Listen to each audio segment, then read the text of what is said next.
Good morning, Ships. It's Coach Matt here with the workout for Monday, the 20th of April. So I'm here on Sunday. This is a day in advance. A little bit of preparation for this workout would be really handy because it's going to be one body weight conditioning workout that's on a single running clock, but you should have your list of activities set out beforehand. So it's 3 triplets, so 3 exercises.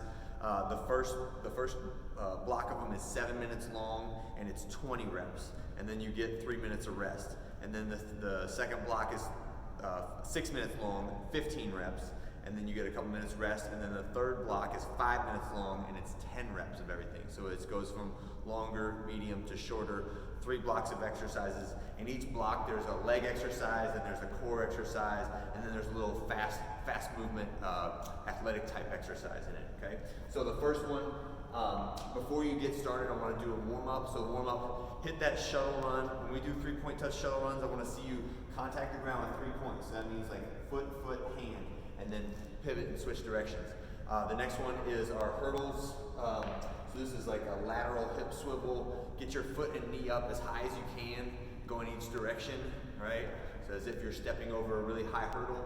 And then our step back swivel, you're starting in a stagger stance, and you're gonna pivot and try to pivot around until you're facing the same direction that you started, right? And you're gonna do that on both sides. What we're working on there is loosening up your thoracic spine, which is your spine above your rib cage, right? And that's gonna help you with developing power rotationally, right? For swinging a baseball bat, for throwing a football, throwing a softball, swinging a golf club, whatever it is you're doing. Most of our athletic activities are not bilateral, they are unilateral, and they involve rotation.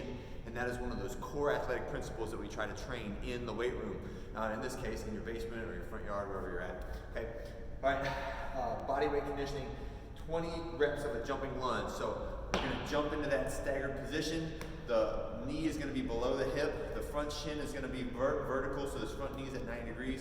Then we're going to jump and switch legs and land in that same position. So make sure the transition is clean. There's no stutter steps in between those reps, and you're jumping as high as you can on every rep, right? Next one is just a regular sit-up. If you want to anchor your feet underneath something to do this, that is fine. Make it harder by putting your hands behind your head, easier by putting your hands across your chest, right? And then the last one is our quick steps.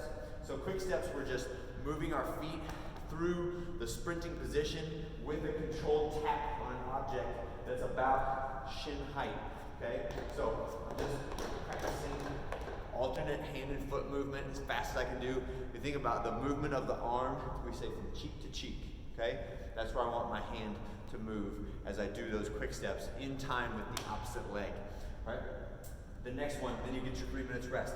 Now, the second grouping of 3 is air squats. So air squat, I'm squatting all the way down, knee in line with the foot the whole time, feet shoulder width apart. This is an ACL injury prevention exercise when done correctly. So what I'm looking for is I don't want to let those knees cave in like that. I want to aggressively push them out so they're in line with my feet the whole time. You should feel that tension in the glutes when you push the knees out. And that is the muscular complex that is responsible for most of your knee positioning and keeping your legs stable when you hit the ground and you need to pivot and cut, okay? All right, next one is grasshoppers. So from the plank position, knee to the opposite elbow. And then the final one is our burpee knee hop. So from this one, I'm going to start from my athletic position, drop to the ground, knees up underneath, jump up, okay? Again, drop to the ground, knees up underneath, jump up, okay? That's our burpee knee hop. Again, rest 2 minutes. And then the final exercise complex is push-ups, bicycle crunches, and a high knee Cossack squat. So push up, make sure you're getting that full range of motion. I'd rather your hands be narrow as opposed to wide. So you think about when you're guarding someone, when you need to push on something, you don't push on something with your hands way out wide, right? Hands are usually about shoulder width, so we want to train that position when we do our pressing exercises, all right? Bicycle crunches, you're just laying on the ground, alternating legs, like so. And then our high knee Cossack squat. A Cossack squat is just a squat that's out to the side with a wide leg. So I'm going to pull that knee up high, step out wide, and get down low. And then I'm dragging this one in, knee up high, step out wide, get down low, okay? We're doing those alternating for 10 reps. Get through each of those sets 3 times through. Hope you guys have a fantastic day, and we will see you soon.